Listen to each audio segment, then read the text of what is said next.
の動画はタミヤレギュ遵守でルール無用のアウトサイダーに立ち向かう物語なのであります。こんにちは、ヨスケです。前回の動画で、いろんなフレキを試作したヨスケ氏。最速タイムを叩き出したのはまさかの失敗作。動作ガバガバの MS フレキとなりました。でも本命は、重心を1ミリ下げられてロールしにくい、スポンジフレキだったんよね。結果が全てのこの JCJC という名のバトルフィールド。涙を食べてスポンジフレキを深淵の淵に放りな。皆さんは邪教の館の存在をご存知でしょうか？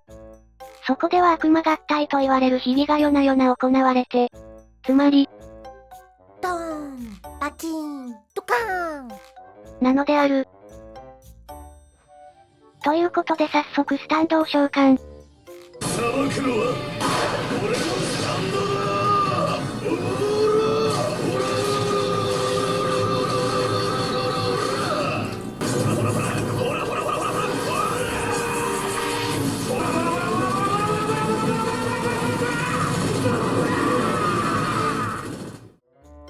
デキマチタボラーレッピーや。前回考察したガバ、理論によると、リアフレキはガバガバでない方が良さそうなので、ガバでないスポンジフレキとしています。バネの代わりに3ミリのブレーキスポンジを使用、車高が1ミリ下がるようになっています。あ、ヨスケは割とアイアンレールも好きなので、今回はちょっと台車をイメージして、上下をスポンジで挟んでみました。でもって、フロントはスポンジガバに。途中までは普通の MS フレキと同じですが、ガバになるように不要な部分を削除。穴をゴムで拡張して適度なガバに調整。バネの代わりにスポンジを貼り付けます。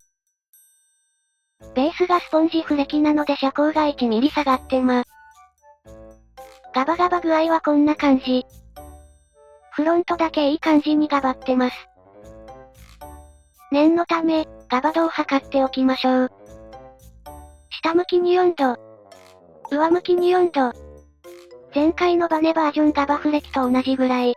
つまり、0G では14足す4で18度相当のスラストに。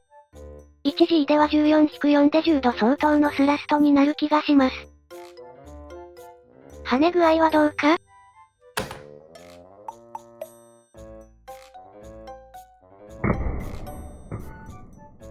これは跳ねが少ないというプラシーボ効果を感じる。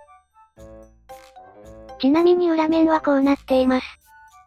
タミヤレグ遵守を標榜しておりまするゆえ、タミテでグリス飛散防止に努めております。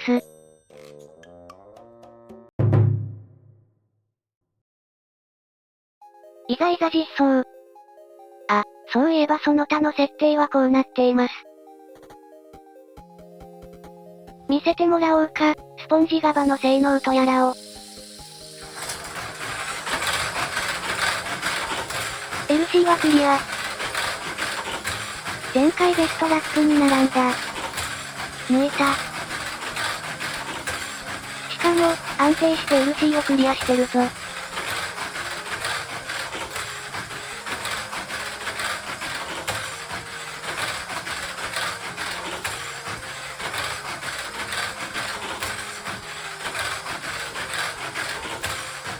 これはガバガバグッド。スローモーションでバネとスポンジを比較してみませう。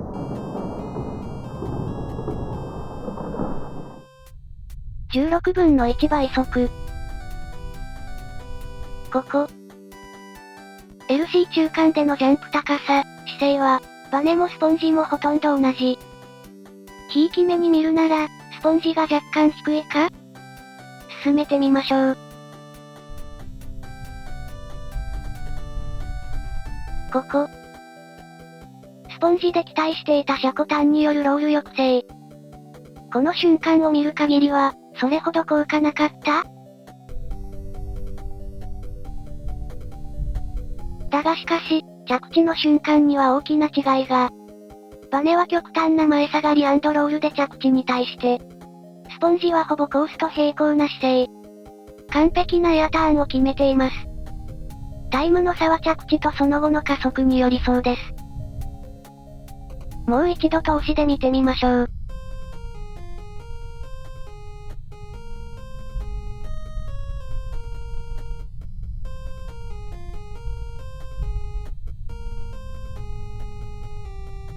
なるほど。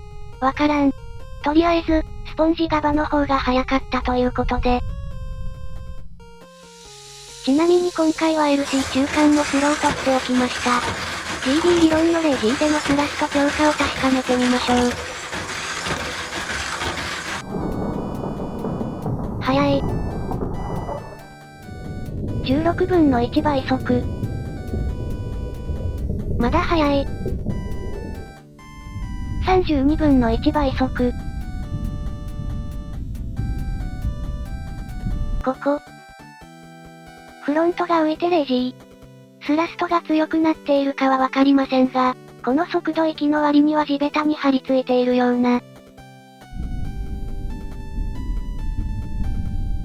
なるほど。わからん。が、複平行に飛べているのは事実のようだ。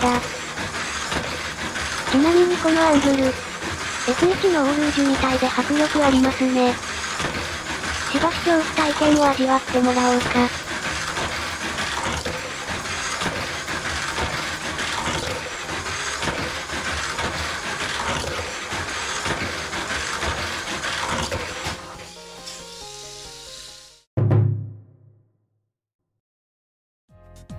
ここまで安定していると、CO のリスクを冒してでも、タイムを短縮したくなるのが男の本能。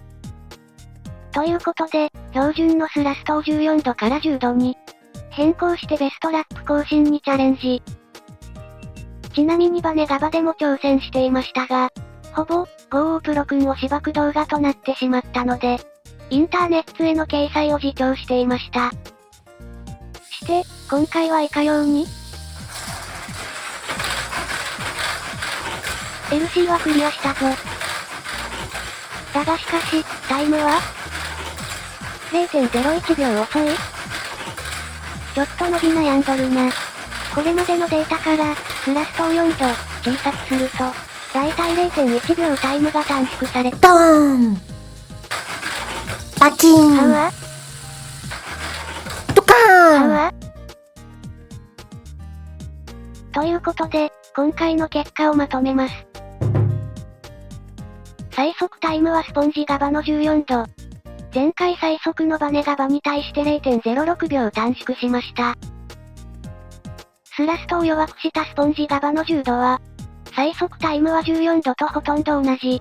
だがしかし、LC での安定感は如実に下がってしまい最速タイムがほとんど変わらないのは、1G でのガバによるスラスト抜けの効果なのかと。でもって、この速度域で安定して LC をクリアするには、だいたいスラスト18度が必要なのかもと。つまり、ガバは平面速度と LC 攻略を両立する、アルティメットウェッポン。これはガバによる革命。新たなるガバガバ伝説の始まりの終わりなのである。